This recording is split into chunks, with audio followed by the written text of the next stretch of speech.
Deed of sale, conditional of sale, or contract to sale. Dapat mo na malaman ang difference nito. When buying or selling a property, this kind of documents you use are matters. Ito yung mga quick guide para malaman mo kung anong document ang fits para sa transaction mo. Number 1, deed of absolute sale. Ito yung ginagamit when sale is final and full payment has been made. Ownership is transferred to the buyer right away. Ito ay best for cash sales or when full payment has been already settled. Number 2, deed of conditional sale.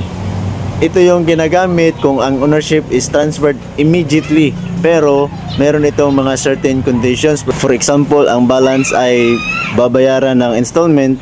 So kung ang buyer ay nag-fail to meet the condition, ang seller may rescind the contract. Ito ay best for sales where the seller allows the buyer to take ownership early. Number 3, contract to sale. Ito yung ang seller nagre-retain ng ownership until the buyer na completes payment or meets agreed conditions. Walang ownership na matra-transfer until obligations are fulfilled. Ito ay best for installment payments or financing to protect the seller until full payment is made.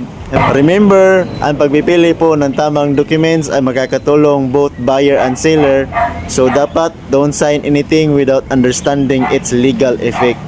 Jidain Land Titling Services. Follow for more land titling tips.